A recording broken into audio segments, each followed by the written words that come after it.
One of the things in the application that really struck me was that it asks, will a caregiver be attending with your child? And I was blown away because you and I have some PTSD about sleepover camps, and we didn't know that this was a day camp when we signed him up. We were just kind of going in and we were like, okay, we'll ask questions closer to the date, and if it's not going to work out, it's not going to work out. Yeah, we just trust you guys. We'll get more information when it happens. Yes.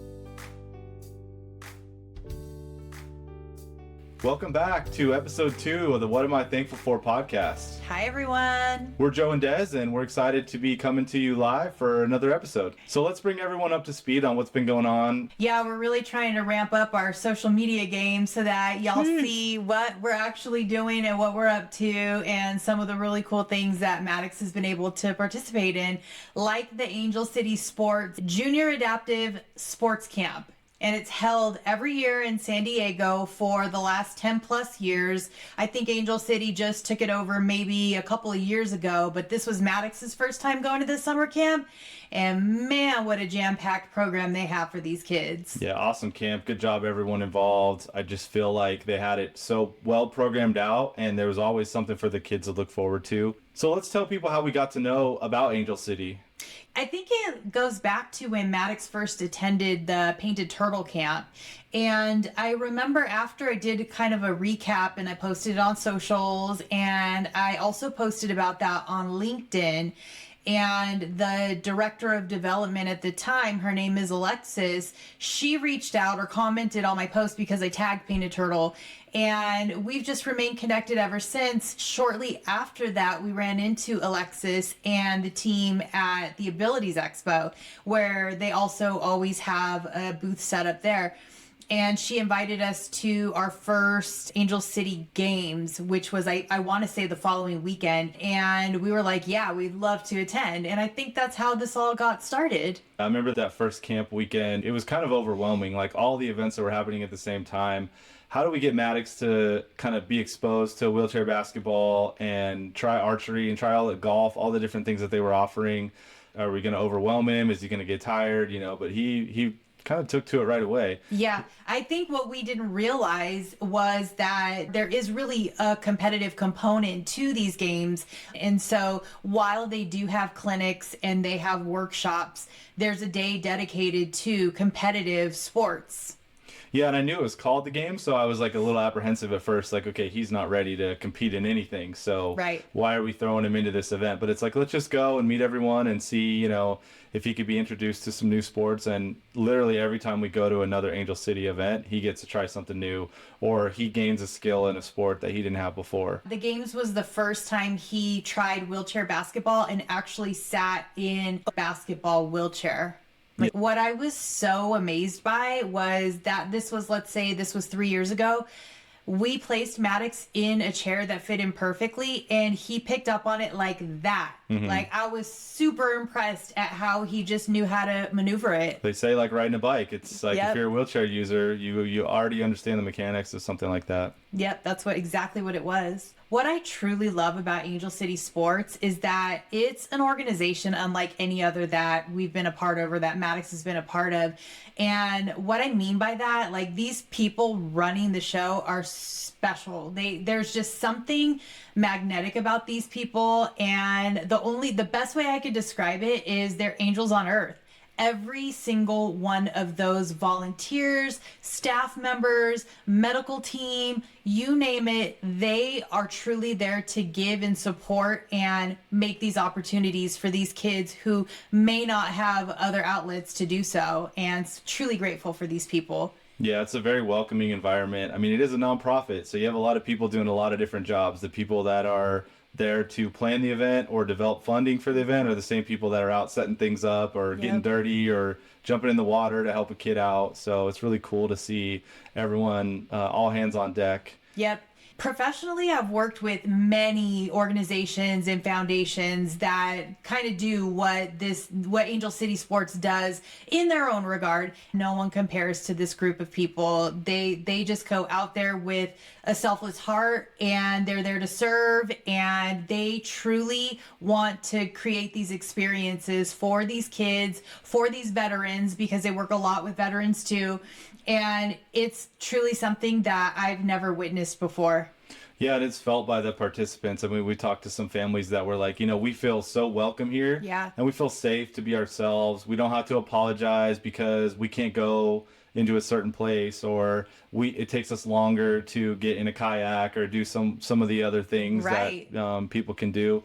They're used to having to apologize their whole life for, oh, I'm slower at this, or I need extra assistance, or can you help me hold this door open? Right. And they just feel like this is a place where they don't have to apologize for anything. Everyone already understands different disabilities, the rhythms that come with that, some of the nuances that come with making accessible paths or creating adaptations to something. And it's really just refreshing that everyone could go to that event and just be themselves. One of the things in the application that really struck me was that it asks, will a caregiver be attending with your child? And I was blown away, because you and I have some PTSD about sleepover camps, and we didn't know that this was a day camp when we signed him up. We were just kind of going in, and we were like, okay, we'll ask questions closer to the date, and if it's not going to work out, it's not going to work out. Yeah, we just trust you guys. We'll get more information when it happens. Yes. And so what was so great was that we were able to send Maddux to this camp. Now, it was a day camp, so you drop them off at 8:30 in the morning and you pick them back up at 3:30 in the afternoon. And we were able to send a caregiver to attend with Maddux, so that, one, we knew that he was safe. Two, we knew that all of his medical routines would be taken care of by an RN that we trusted and know.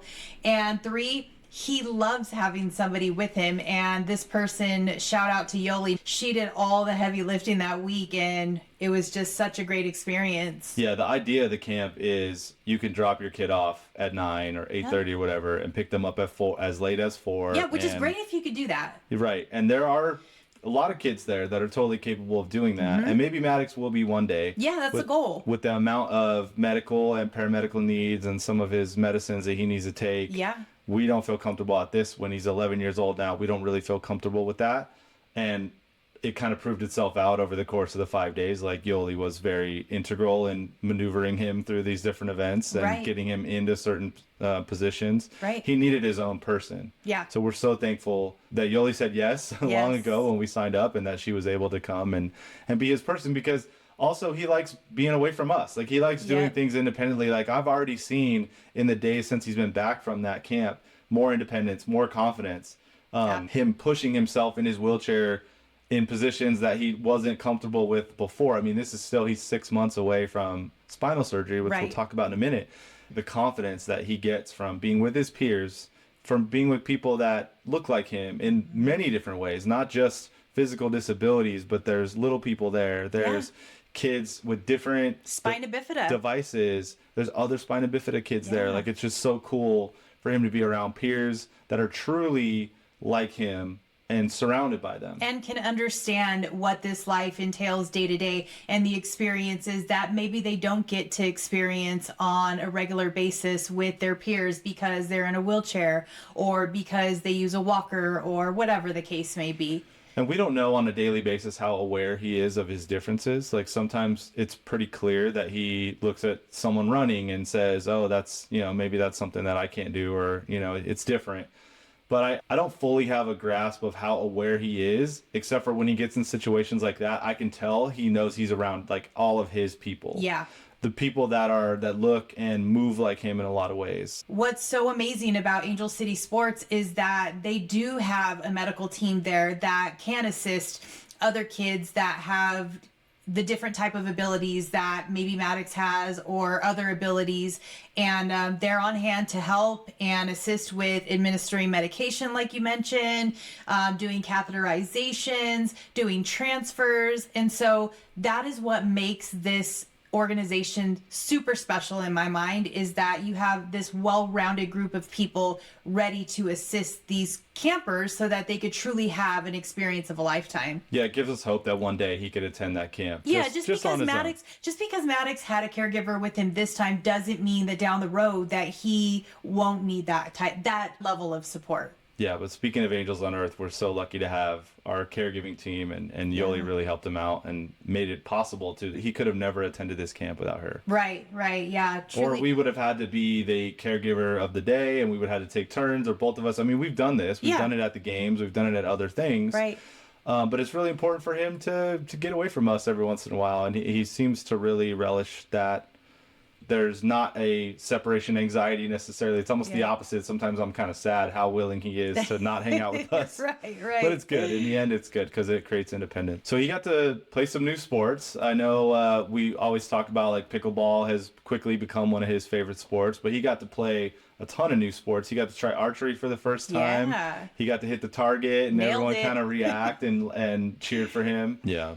He got to do kayaking, and I say kayaking in air quotes because he wasn't such an active participant. But they offered tubing, like all these great activities in Mission Bay. He loves the ocean.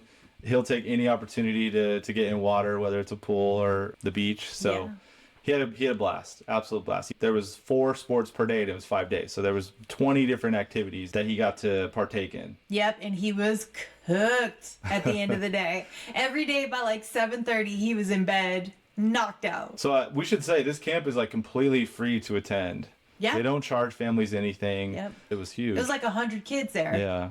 We bumped into some friends or people that we've known from before, different things in life that bring people like that together. So we got to catch up and have dinner. People that you knew from way back when. I bumped into Mariah, who I went to high school with, who was like one of our mentors. That's so crazy. For fetal surgery, because she'd gone through it at UCSF well before us. Yeah. So I haven't seen her since our whole fetal surgery thing. So that was great to see her, and her daughter doing great. Her daughter. Yeah, her daughter's doing great. I think she's 16. She's about to age out of camp.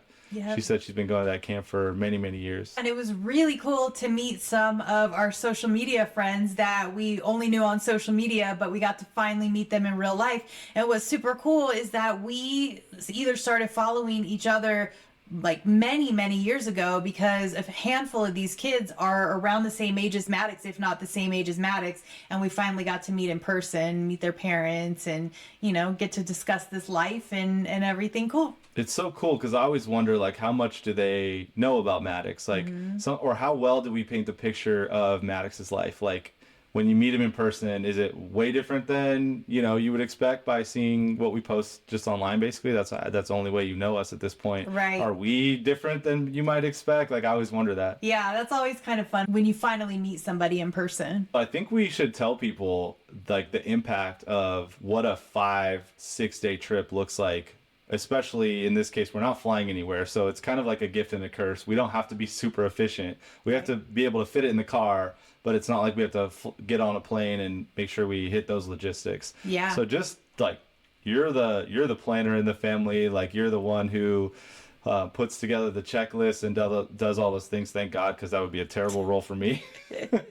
But just tell people like what your thought process is on packing up basically all 3 of us and getting us to a different destination for a week.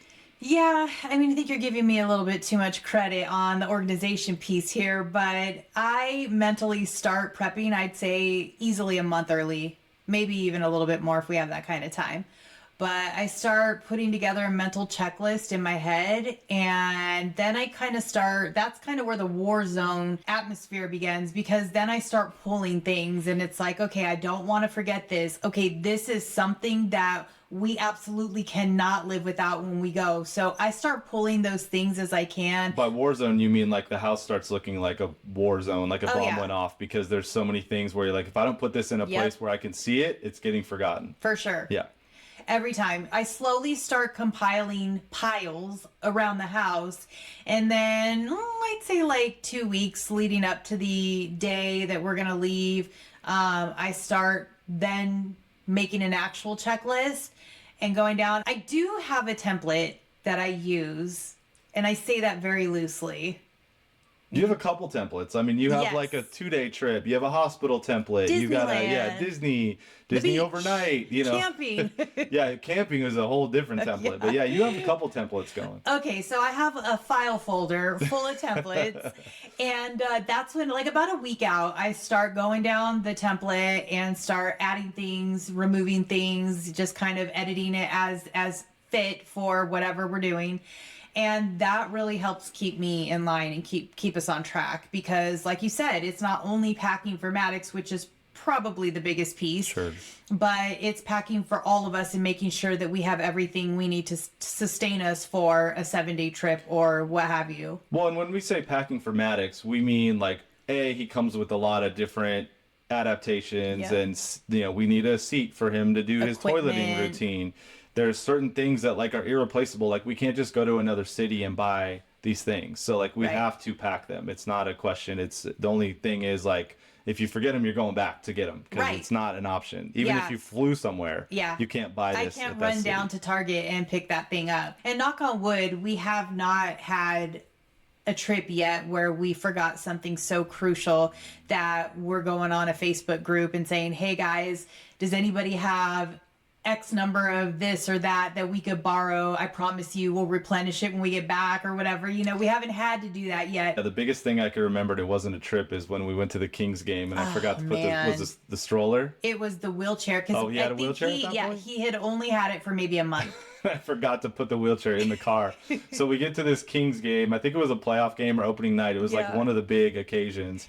And we're like, okay, well, I guess we're carrying them for 4 hours around Staples Center. Yeah, and we'll put a picture here. I have this picture that's etched in my memory forever of Maddux sitting on a couch eating French fries, not a care in the world. Didn't care we didn't have his wheelchair at the time. No, he didn't care. It was our lower backs that cared Yeah. at the end of the night. But Fortunately, he was still pretty lightweight then. true. Over the years, we have had many different pieces of equipment that we've utilized to carry all of Maddux's stuff in medical supplies and equipment on our trips. And one of the things that I saw most recently was another medical mom posted that she uses one of those like rolling totes. And I think it's actually called like a rolling toolbox. Stanley. Yeah. And so in this case, it's a Stanley, but there's many variations out there. Yeah.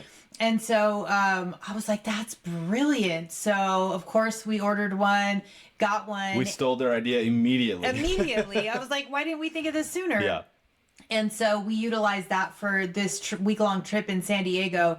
And what a game changer it was. And it'll be a game changer if we fly too, because Yeah. it's such a big tote that you can really load it down. And like technically that's considered medical. Like we slap stickers Yep. all over it, and it looks very ADA compliant medical. Yeah. And it should fly for free with all of Maddux's gear in it if we go somewhere Yeah, a far. medical bag flies for free. Right, so There's this- technically not a weight limit to it. I don't know. Like some airlines have given us the side eye about it a few times because yeah, it was please. a little bit overweight. Please do. Please give me the side eye. Yeah, but we've opened it up and we're like, all this needs to fly. So Yeah. then it's like, okay, well, it is what it is. So then now that you have all these things kind of pulled and packed, now you got to put it in the car. And that's always like the dad challenge is like, oh, I can get this in the car. Like, I'm going to make the nicest pack or whatever. So I start packing the car and I'm like we have to figure out a way to kind of maximize this load and get all this stuff in here. So I get everything in there and I'm looking around in the garage at what's left, and I'm like, man, our big luggage, like your and my clothes, doesn't fit in the car yet. Like I have to, And the wheelchair wasn't in there. and there's yet. a wheelchair that like doesn't necessarily break down into small pieces. Yep. That has to still go in the car. So it's like, man, now I got to rethink it again. I got to go even higher. I got to cram stuff in places that I don't necessarily want to cram it. Yep.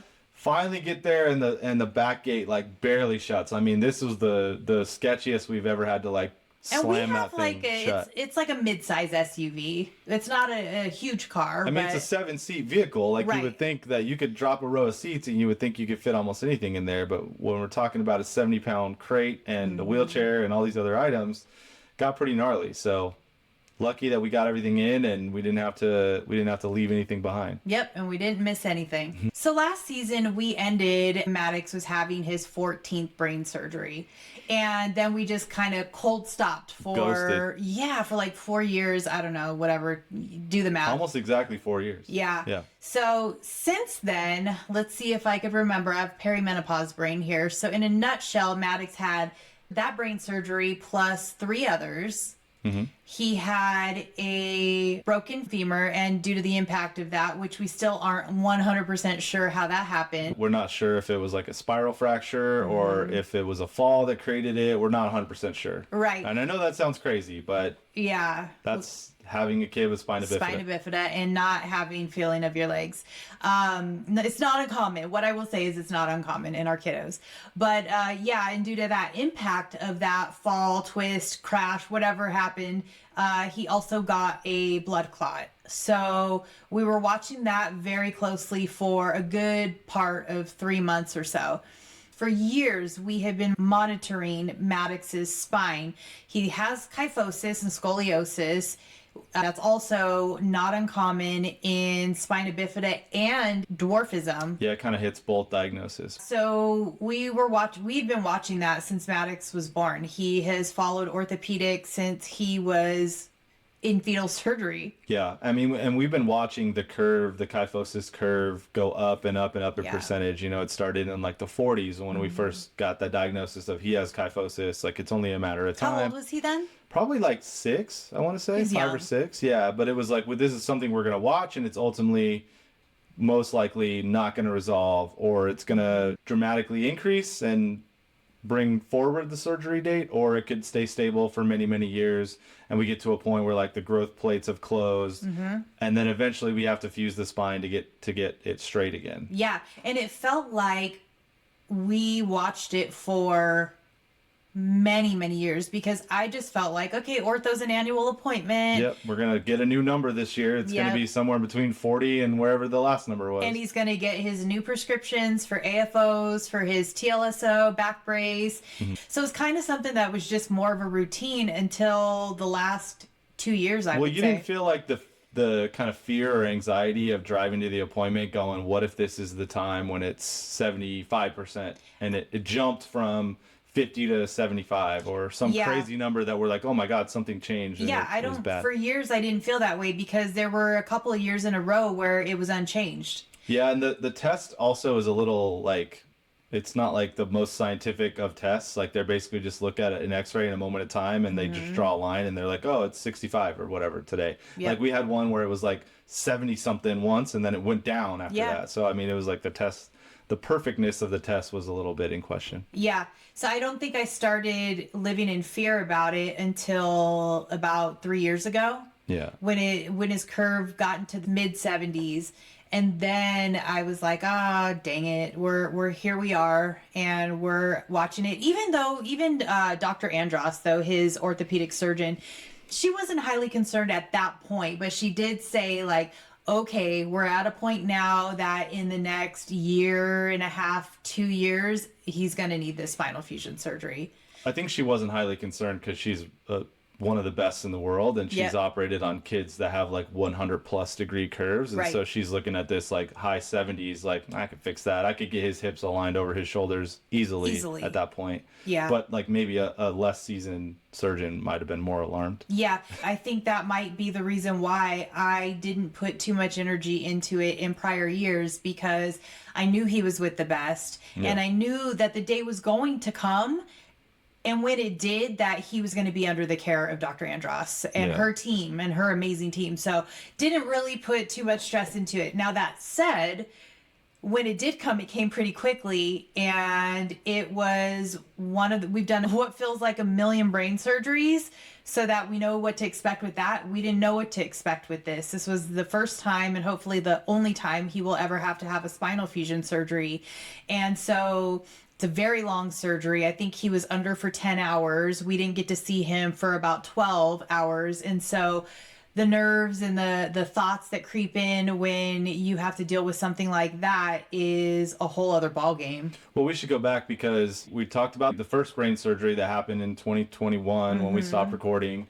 He had 2 or 3 subsequent brain surgeries to just repair shunts. So he has 2 shunts. Yeah. So sometimes they malfunction, sometimes they stop working, they get occluded, or things get stuck in them. You have to go in and revise them. Yeah. So we do an annual MRI with him just to see how they're functioning. So that's bit us a couple times in that 4-year stretch. Yep. The spinal fusion was also rescheduled because that thing was supposed to happen in September, and then he broke his femur earlier that summer, like I would say May or June. Yeah. And he had a blood clot, so that had to resolve. We didn't know how quickly that was going to resolve. It pretty much was fully resolved by October, but obviously a September spine surgery with a blood clot and a broken leg and all these things, you can't mix all those things together into the recovery process. So that was something where like we'd finally wrapped our head around. The surgery has to happen, we're ramping up for it. We even did a pre-op appointment, and then broken leg, he had to get on medicine for his blood clot. That's got to be postponed, which we were kind of like sigh of relief, because I don't know if we were fully prepared for the impacts of that surgery. So it got postponed to January of this year. So that kind of brings us up to when he had the spine surgery, and the recovery from a spinal fusion is no joke. No joke. We've heard 6 months, we've heard 9 months, sometimes even 12 months. Yeah. Repeated wound care issues, different structural issues with the spine. These are all things that could happen, and many, many bad things could happen from this surgery. CHLA does a great job of preparing the parents and doing pre-op meetings and all, overviews and you name it. I didn't really comprehend how extensive this recovery was going to look, because we're about 7 months out from surgery now.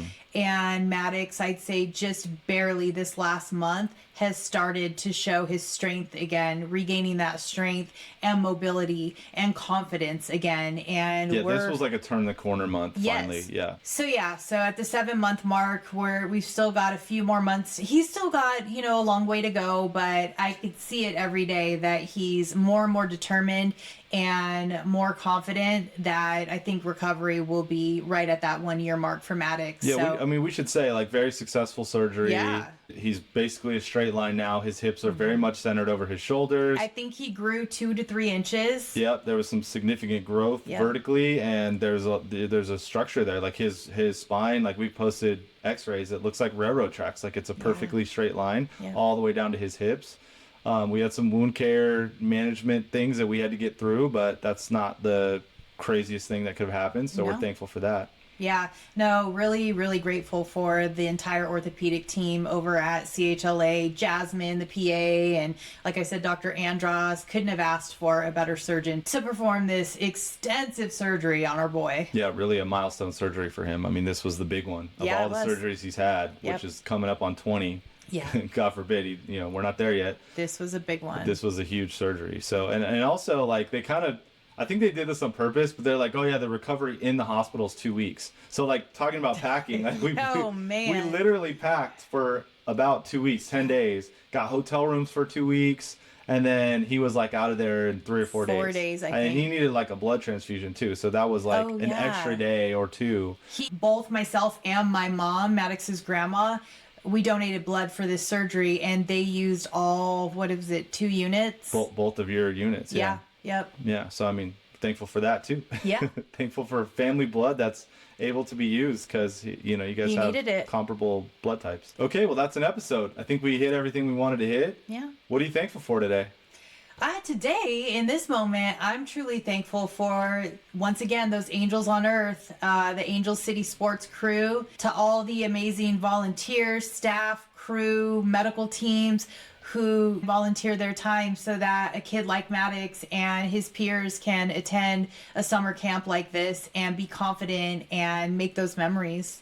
I'm thankful for our village, because we couldn't have done this without Yoli, his caregiver, that helped him do camp for a week and really has become a part of our lives. Yeah. And we have people that are helping us with the house and the dog and keeping everything running at home for us. Keeping the trains leaving on time. And I'm also thankful for our village in the sense of like, you know, our listeners and people that have given us positive feedback. Hey, loving the new content, loving the pod.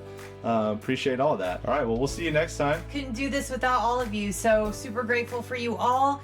If you aren't subscribed yet, please hit that subscribe button. If you're not following along on social media, you can find us at What Am I Thankful For on all the platforms. And don't forget to follow us and subscribe on YouTube. All right, appreciate it. We'll see you guys next time. Bye.